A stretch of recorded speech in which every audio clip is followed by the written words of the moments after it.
now, welcome to the Truth TV Show.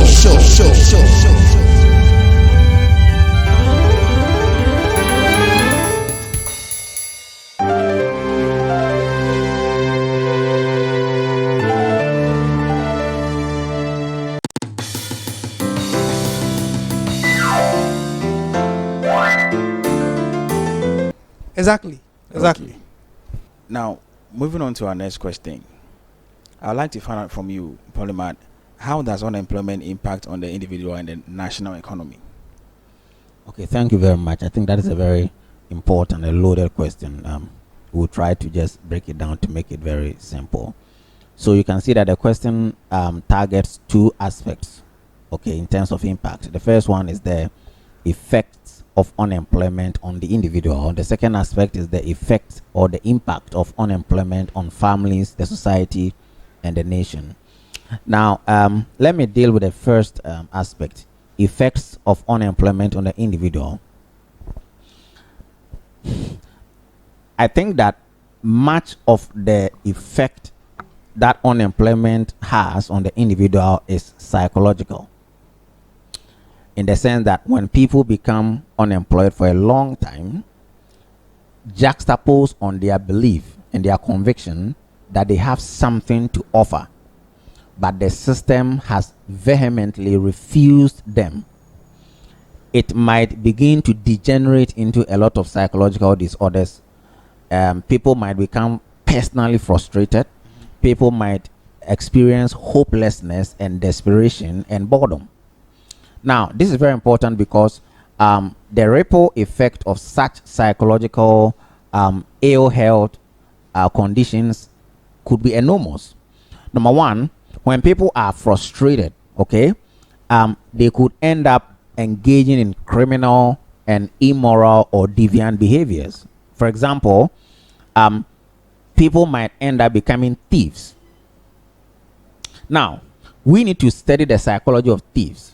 Okay, thieves believe that society has been unfair to them, and that some people in society have amassed all the wealth for themselves and left them, the thieves, out.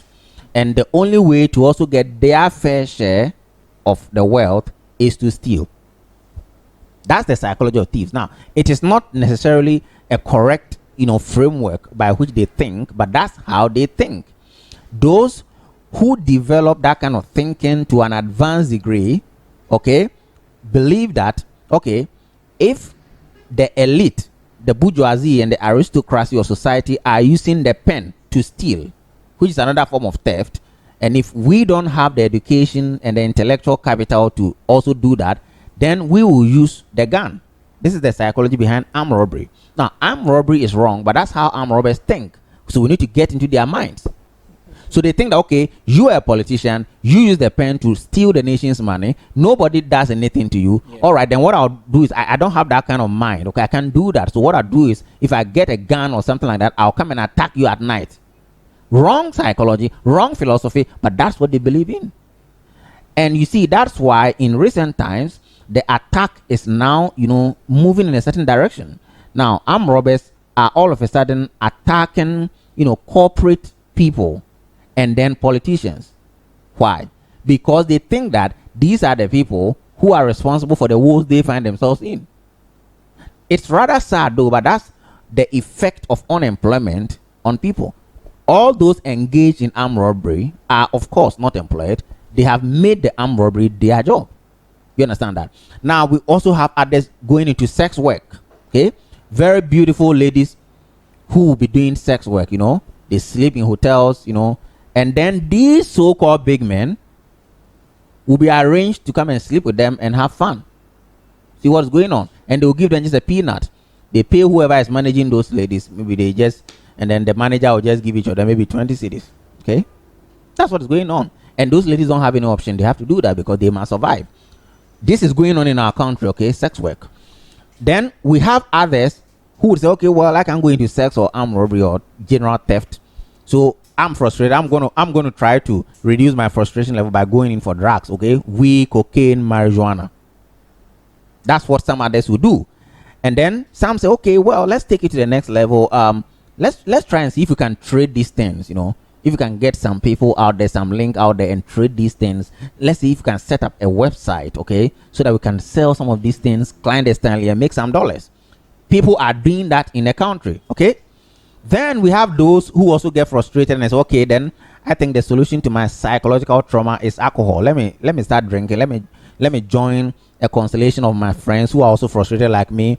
So Friday night we go and sit at the beer bar. Okay, we take some bottles of alcohol. Okay, and then we are high. Momentarily, their psychological stress as a result of unemployment is relieved. Okay, but after they've fallen in the gutters along the street and injured certain portions of their body, the reality dawns on them and they realize that, hey, my situation is worsening and worsening and worsening. Some of them end up dying. Okay, cars, vehicles run into them and kill them. We've seen a lot of these things. Then it seems to me that if you remember one of the charts I showed before, that there seems to be some form of gender bias in the sense that the formal sector employs more males than females.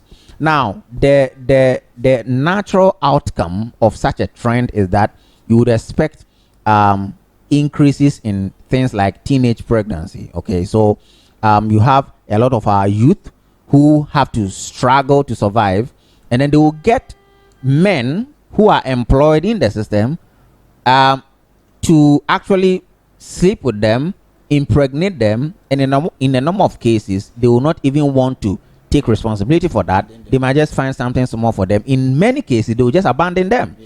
Of course, I don't know, Gideon may want to speak about the legal implications of all of these things, but nobody cares about you. I mean, if a man impregnates you, who cares about you? Go your way. So we don't have even a legal system that seriously even backs up such vulnerable groups in society. On paper, they will tell you they do, but in reality, they don't.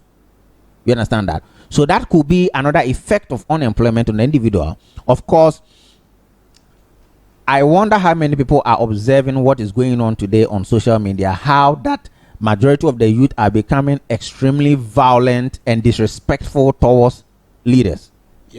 How today people can insult preachers who in the past were revered. People can insult the president. Those high school students who insulted the president. It's a very serious trend. We are not analyzing it critically. What is happening? I can tell you what is happening in the psyche of the youth. The youth is frustrated and they think that the elderly have disappointed them. They had hopes in the elderly. They had hopes that those in leadership positions were going to implement the right policies to benefit the youth. But they have realized over time that our leaders do not think about the youth. They only think about themselves. So, majority of the youth are now expressing this psychological disease in the form of disrespect or violence toward the elderly. I'm telling you what is going on in the minds of many youth. And hey, if you are watching this program and you're a leader, listen carefully. Because you see, this trend, if it is not kept, could translate or escalate into something more serious, which could actually pose a threat to national security. And I'm going to talk about that. Because you see, if we don't deal with this over a period of time, we will have violent groups or rebellious groups beginning to emerge among the youth across various sectors of the country. And when these people begin to organize themselves and start attacking the elderly, it is because of the long-term depressive effect of unemployment on these youth. And when that happens, I'm sure that the usual posture of government might be to imprison them. That is not the solution to the problem. We need to go into their psyche. Some of them may even be shot, okay, by maybe some mob of police who have been instructed to go and try to stop the violence. That's not the solution. Of course, you can see that those individuals who might also engage themselves in the sex work may contract diseases like HIV and other sexually transmitted diseases and spread it in the population. Okay, you can also see that the psychological effect of this kind of trend will be increase in mental and psychiatric ill health. Some of them can even become mad. You see a lot of mad people walking along our streets. Some of them are naked. Nobody cares about them. And nobody will take the time to even probe into the psychological process okay, which led to that situation. There are mad people on the streets who were not mad. People know them. They weren't mad before. Some of them are university graduates. Some of them are SHS people who were very talented and they had high hopes in life, but because of these unemployment issues, some of them, especially those who were melancholics in terms of their personality traits, will have to think and worry and become anxious about so many things. And because they don't even trust any elderly person or don't have any person to even counsel them, it leads to depressive thoughts, and then in the end it messes up their entire mental system, and then by the time you realize they are mad and they are naked and nobody cares about them. You see that? So these are some of the effects of unemployment on the individual. Of course, we can see that a lot of the unemployed or underemployed youth will find themselves also in the streets during the daytime. And you have our big men, you know, moving up and down. They buy pure water from them. They buy plantain chips from them. Nobody cares about them. How are these youth on our streets going to survive by selling pure water for 20 pesos, you know, per sachet, or by selling plantain chips? And I think the annoying one is that you see some of these big men even have preferences. They will tell you that they want the ripe one, the ripe plantain. They don't care about you. You understand that? I have personally witnessed a young girl who was rushing to come and give a bottle of water to a so-called big man, and the girl was smashed by another vehicle. Oh. She died on the spot. It happened just here at the toll booth. I think about 2 years ago. I saw it myself and I said, oh God, she's gone. What did the big man do? He drove away. Yes. You see that? So that's the country we find ourselves in. I think the highest physical manifestation of this unemployment on the individual youth is suicide. Okay. So when they realize they cannot handle all these brouhaha, they commit suicide. That by taking in some DDT or any form of poison, or hanging themselves, you know, or stabbing themselves, and they kill themselves because they think that they have reached the end of their life and they simply can't do anything to help themselves. So these are some of the effects of unemployment on the individual youth. Now let me talk about effects of unemployment on family, society, and the nation. I want to say that the immediate effect of unemployment on families is humiliation, tension, and conflict. So imagine a husband who has lost his job, you know, maybe for 4 or 5 years and hasn't been able to secure a new one. In the initial days, the wife, if she is religious, okay, might accommodate the situation for a while if she's working, okay. But I promise you, that is not sustainable. It's going to get to a point in time that because the man has lost his job and is unable to fulfill his responsibilities at home, the equation will change, and then the woman will now become the man, and the man has to become the woman. The problem is the man, maybe because of a high ego, wouldn't want to accept the role of a woman. He would still want to insist that he's the man. That would be the beginning of the conflict, because the woman would try to tell the man that, look, you are supposed to be taking care of me and the home.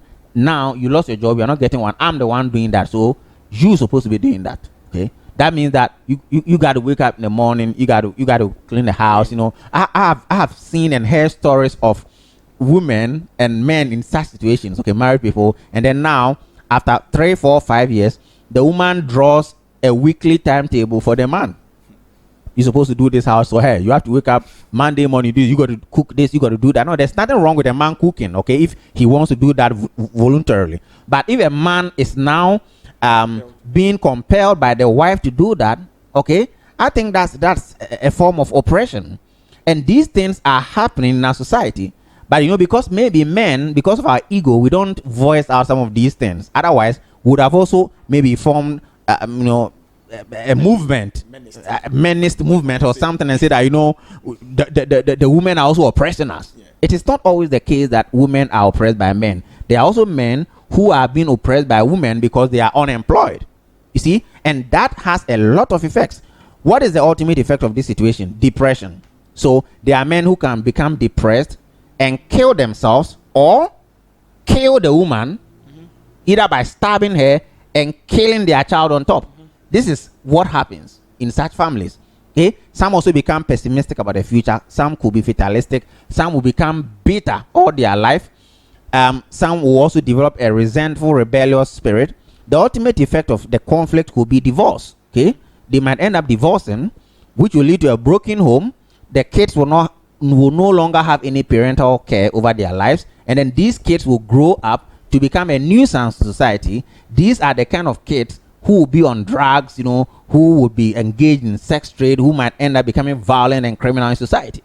This is just the effect of divorce and broken homes, which is the result of unemployment. You see the long chain of effects. You see that in the end, how is all of these things going to affect our society? We will have increase in violent and criminal behaviors. We might even have some of our youth in particular joining terrorist groups. You see, we are not serious, okay, as a country. We need to really take these things very critically, okay? We have some of our youth who are so frustrated that they think that when they join terrorist groups, okay, that might give them, some sort of hope, because the philosophy of terrorist groups is some form of, especially if they are motivated by Islam, is some form of, global utopia, which they believe they can achieve through jihad. So they will rather follow such movements, okay, in the hope that they will get a better world. They may not get a better world, but they might end up jeopardizing their lives and that of society. These are the effects that you expect to see. We expect to see increase in immoral and deviant social behaviors. The increase in criminal behaviors could pose a serious threat to the security of our country. Okay, now some of them who involve themselves in the sex trade may also contract certain diseases, which will spread through the system and pose a serious problem to the health system. We will have increase in mental and psychiatric ill health, madness, etc., which our current psychiatric systems are unable to address. Okay, we'll have increase in suicides and death. What is the ultimate effect of all of these on the economy? Loss of labor, and intellectual capital. Yeah. These would certainly hurt and undermine economic growth and development. That is how serious unemployment could affect the individual and the nation. Wow. This is very, very serious, that we have to take it into serious consideration. Viewers, you are watching the Truth TV show on Trembit Online TV, where we speak the truth, nothing but the truth. So if you haven't yet subscribed, make sure you subscribe. Tell a friend that there is a show right now online where you can get the adequate information that you actually require. Thank you very much, Polymath, for this in-depth explanation of the impact it has on the youth and then the national economy. I'd like to find out from you, Mr. Gideon, what are your thoughts on that? Again, I may have to say that Prof has said everything. I don't know why he didn't leave me some, so that I also see. He's done a good job by giving us the picture, the true picture of what poverty or unemployment is doing to us as a people and as a nation. There's been debate on whether unemployment creates these social vices, or the social vices that we find ourselves in create this unemployment. Where some people may argue that they are more or less bidirectional. So it is armed robbery that when people get themselves involved and they rob a company or they rob an institution, which creates unemployment. Or whether it is the unemployment situation, which is getting people into armed robbery. But I think I'll go with what Prof is saying. It's more or less the unemployment and poverty situation that is causing these social vices that we are seeing. The ultimate goal of every human being is to be happy. Of course, everybody wants to be happy. And then I think that what we all think is that when we get all that we want, then we are happy in life, or whatever you think that you deserve when you get it, then you are happy. That's why we have the World Happiness Index, which tries to measure our level of happiness as a people. Of course, Ghana has not been doing so well in terms of how happy Ghanaians are. And you can see it on the faces of Ghanaians as you go through the streets. You just watch them and you can see whether they are happy or not happy. I don't know whether I should ask you whether you are happy or you are not happy. Of course. But that's the situation. Interestingly, our constitution, that's Article 36, espouse that the government is supposed to see to the welfare of every Ghanaian. And again, make sure that every Ghanaian is happy. This is very crucial, that government or policymakers have to ensure that every single individual in the country is happy. But the question is, are we all happy?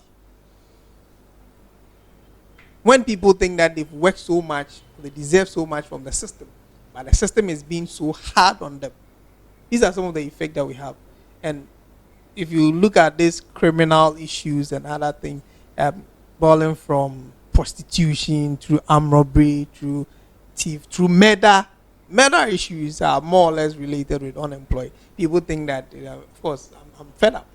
Suicide, people want to get into suicide, they want to die, want to get into prostitution, as Prof said, because they think that that's where they'll get the money from. Of course, if you need the money from a big man, and the big man is not giving you the employment, but you would want something more or less like sex, then why don't you? That's where you get some of the young girls also get into it, and of course get the money from them. And again, it is the same unemployment that gets the young girls who more or less call themselves slave queens to blackmail these big men in order to get more money from them. Yeah. Because they are unemployed. Of course, if they were engaged in a decent job, I'm not sure most of them might get into that. So it's a very worrying situation, and I think it's more or less something that we don't have to really take slightly or look down on the unemployment situation. It's something that is really affecting every single person in the country. The effect on the economy, I think he's spoken about it, and it's more or less we lose labor. People that we think that can do something for the nation may either go mad or may be frustrated or would not even want to do anything. They will just sit up. If the person is if by chance the person get into more or less Christianity or a religion which can help or boost the person's confidence and bring back the person's happiness, then of course we're not going to get all these people in the streets. And I think that sometimes that's why we have to encourage the good pastors in the system also to come up who preach the true gospel to engage some of these people. And I think that when we do that, most of these vices that we're looking at, where people get frustrated and want to commit suicide, of course, when you get to church, probably it'll be a sermon that will encourage you and give you hope that Christ still loves you or Jesus still loves you, and then there is more hope for you. And so that's where the whole thing is. It's very dicey, and I think I commend Prof for the detailed work that he did in that angle in terms of the impact of unemployment on the individual and the nation. Well, thank you very much, Mr. Gideon. This is the Truth TV show, once again on Trembit Online TV. So this is the place to actually get the exact information that you need on most of the matters that in the closing remark I will actually tell you about.